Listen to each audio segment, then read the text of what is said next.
नमस्कार। आज हम बात करने जा रहे हैं इची स्कैल्प, खुजली, वो भी सर्दियों में। सर्दी का सीजन है, ठंडी हवाएं चल रही है, ठिठुरते रहते हैं, कभी धूप मिलती है कभी नहीं, लेकिन सर में खुजली होती रहती है लगातार। तो आओ आज हम जानते हैं कि खुजली के 5 प्रमुख कारण और सर्दियों में ज़्यादा खुजली के और क्या कारण होते हैं और हम उनका घर में ही उनकी क्या रेमेडीज कर सकते हैं। तो 5 common causes of itchy scalp and home remedies. तो लेट्स टॉक ऑन दिस। सबसे कॉमन खुजली का जो कारण है वो सेबोरिक डर्मेटाइटिस एंड डैंड्रफ है। फिर उसके बाद में आता है पुअर हाइजीन, स्पेशली यदि हम सर्दियों के सीजन में बात करें, स्टूडेंट्स को देखते हैं कई बार अपने को गर्म पानी नहाने के लिए नहीं मिलता है, तो बच्चे या यंगस्टर्स अक्सर नहाना अवॉइड करते हैं और बाल लंबे रखते हैं, और कुछ बच्चों को अच्छे से वॉश करने में डर लगता है, इसलिए भी उनके ऊपर गंदगी जमा हो जाती है। और इसी के अंतर्गत आ जाता है हेड लाइस, सिर के अंदर इंसेक्ट्स जिसको अपन हेड लाइस बोलते हैं या जुए बोलते हैं अक्सर, वो एक कारण है। फिर उसके बाद में आता है कई लोगों को एंजाइटी और स्ट्रेस होता है, बहुत ज़्यादा एंजाइटी और स्ट्रेस, और एक उनका वो टिक बन जाता है, बार बार खुजली का कोई प्रॉब्लम आई वो सॉल्व नहीं कर पा रहे, तो आपने कई बार देखा होगा खुजली करते हैं।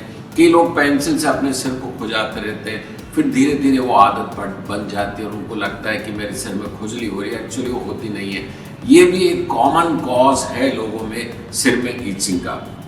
फिर एलर्जी हो सकती है, कई लोग डाई का प्रयोग करते हैं या कोई ऐसा साबुन या उन्होंने रिसेंटली चेंज किया है या कोई ऑयल या शैम्पू के अलावा मिनॉक्सिडिल सॉल्यूशन कुछ लोग लगाते हैं, उनसे उनको एलर्जी हो सकती है। ये भी एक कॉमन कॉजेज में बात जाना जाता है।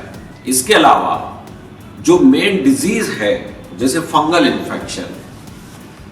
इन्फेक्शन एक कारण है आजकल। हालांकि फंगल इन्फेक्शन बहुत कम होता है, लेकिन अगेन पुअर हाइजीन जिन लोगों की होती है, नहाते नहीं है और ऐसी बस्तियों में रहते हैं, उन लोगों के अंदर वो हो सकता है कि उनको फंगल इन्फेक्शन हो जाए।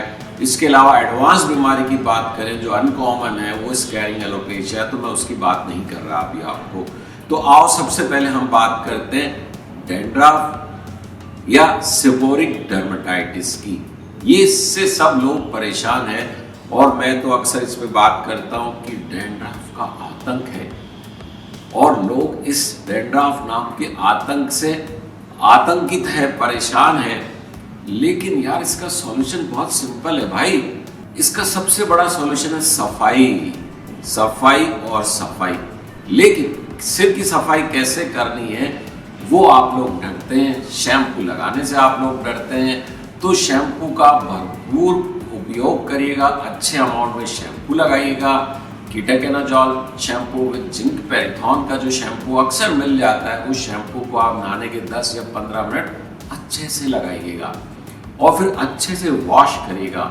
और वॉश करने के बाद में आपको अपना जितना जमा हुआ डैंड्रफ है उसके ऊपर, उसको कॉम्ब के जो टीथ होते हैं उससे ऐसे स्क्रैच करने के, आप चाहो तो मैंने इसके लिए स्पेशल वीडियो बनाया है, यूट्यूब वीडियो, वो आप देख सकते हैं। उसमें मैंने बाकायदा अपने हाथ से करके टेक्निक सिखाई है कि how to remove that dandruff flakes. अक्सर उसके साथ बाल गिरते हैं और आपको डर लगता है कि ये डैंड्रफ के कारण या मेरे सफाई के कारण या शैम्पू के कारण ये मेरे बाल गिर रहे हैं। ऐसा नहीं है, जो कच्चा और कमजोर बाल है वो तो गिरेगा ही गिरेगा।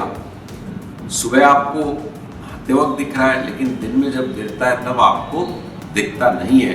लेकिन डैंड्रफ के कारण बाल नहीं गिरता। हाँ, पुअर हाइजीन हो गई, सेकेंडरी इन्फेक्शन हो गया, बहुत ही स्थिति खराब हो गई, तो फिर वो बाल जो कच्चे बाल हैं वो जल्दी गिर जाते हैं। बाकी डैंड्रफ तो अतः सेबोरिक डर्मेटाइटिस और डैंड्रफ में दोनों में एक ही चीज होती है, फ्लेक्स जम जाते हैं। फ्लेक्स जमते हैं, मोटी मोटी परत जमती जाती है, क्यों कुछ छोटी छोटी फुंसियाँ जैसी होती है और अक्सर यूँ ईचिंग करते रहते हैं और देखते हैं फिर यूँ तो उसमें एक गुमड़ी सी एक वाइट सा डॉट दिखता है और कई बार उसके साथ एक बाल आ जाता है तो उनके दिल को दुख होता है। लेकिन दोस्त वो बाल ऑलरेडी टूटा हुआ था जो उसमें चिपका हुआ था। अतः पहला कॉमन कारण जिससे अधिकांश लोग परेशान है डैंड्रफ और सेबोरिक डर्मेटाइटिस है, उसके लिए मैंने आपको बताया शैम्पू, लोकल हाइजीन अच्छे से मेंटेन करें, अच्छे से शैम्पू लगाएं, अच्छे से सर को क्लीन करें। इसके अलावा आप नींबू का उपयोग कर सकते हैं, दही का उपयोग कर सकते हैं। आधा कप पानी के अंदर पूरा नींबू निचोड़ दीजिएगा और उस नींबू को अपने सिर पे लगाइएगा। थोड़ी जलन होगी लेकिन अच्छी सफाई होगी। तो अब अपन सेकंड कॉज के ऊपर जाते हैं जो मैंने बताया आपको, head lice. Head lice is again one of the factor because of the poor hygiene. तो आप हेड बालों की अच्छे से कटिंग कराएं, उनको मेंटेन करें।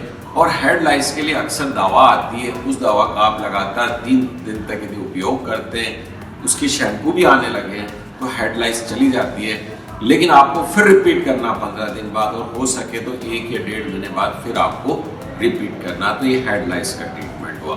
फिर मैंने आपको बताया कि एंजाइटी एंड स्ट्रेस आजकल बहुत कॉमन है ये, और ये यंग बॉयज़ के अंदर ये बहुत कॉमन है because of the stress, anxiety. कोई प्रॉब्लम सॉल्व नहीं हो रही है, इधर भी जाना उधर भी जाना, इतने में फ़ोन आ गया, भाई तूने मेरा वो काम नहीं किया, तो वो फिर खुजाने लगता है कि यार ये क्या हो गया।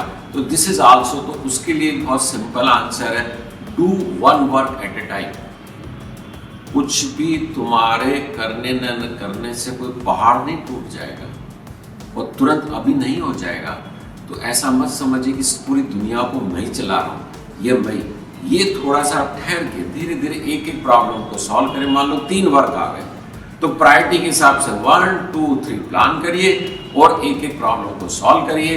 और ऐसा धीरे धीरे आपको आपके ब्रेन की प्रोग्रामिंग करनी पड़ेगी कि भाई मेरे पास 10 टास्क है, तो 10 टास्क को प्रायोरिटी वाइज मैं उसको लिख लूँ, कागज पे लिख लूँ and solve them one by one rather than getting mixed up, confused, and you don't do at the end of the day any work and you keep on itching.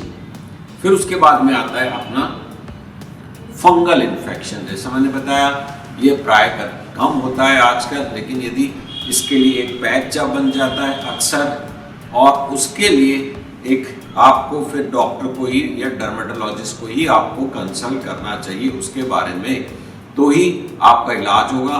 अक्सर लोग नीम हकीम खतरे जान की तरह स्टेरॉइड का ऑइंटमेंट लगाते रहते हैं कि उसने लगाया था मैं भी लगा देता हूँ, और वो फंगल इन्फेक्शन और ज़्यादा स्प्रेड हो जाता है। तो ऐसी कंडीशन में आपको डर्मेटोलॉजिस्ट या अच्छे डॉक्टर को कंसल्ट करके ही उसका इलाज आपको लेना चाहिए। तो ये मैंने आपको कॉमन 5 कॉजेज बताए, स्पेशली ये सर्दी के रिलेशन में भी आप अपने हाइजीन को मेंटेन करें, शैम्पू का उपयोग करें, डैंड्रफ को अच्छे से क्लीन करें, अच्छा न्यूट्रिशन लें, नींबू से भी रेगुलरली 10-15 दिन में साफ कर सकते हैं, कीटाकेनाजोल पर जिंक पेरिथॉन शैम्पू का उपयोग करें। आप इवन डेली भी शैम्पू लगा सकते हैं, कोई भी अच्छी क्वालिटी का पीएच बैलेंस शैम्पू का उपयोग करें। और अक्सर एक और चीज़ आती है कि हम ऑयल लगाएं या ना लगाएं। दोस्तों ऑयल लगाएं नहीं लगाएं उससे कोई फर्क नहीं पड़ता, किसी भी ऑयल से कोई हेयर ग्रोथ न तो बढ़ती है ना कम होती है, लेकिन सप्ताह में या 15 दिन में 1-2 बार तेल लगा सकते हैं, खोपरे का तेल या कोई भी, और मेनली हेयर शाफ्ट के लिए है, वो कंडीशनिंग के लिए है, न कि स्कैल्प के लिए। फिर अक्सर एक और क्वेश्चन पूछते हैं हेयर कंडीशनर का उपयोग करना चाहिए नहीं करना चाहिए। मैं कहता हूँ बिल्कुल करना चाहिए। अतः यदि आप मेरे इन बातों का ध्यान रखेंगे तो सर्दी में सिर को खुजाने से भी बचेंगे और जू जिसे हेड लाइस कहते हैं उससे भी बचेंगे, हेयर लॉस को भी कंट्रोल रख पाएंगे और आप प्रसन्न और खुशहाल रहेंगे। Thank you.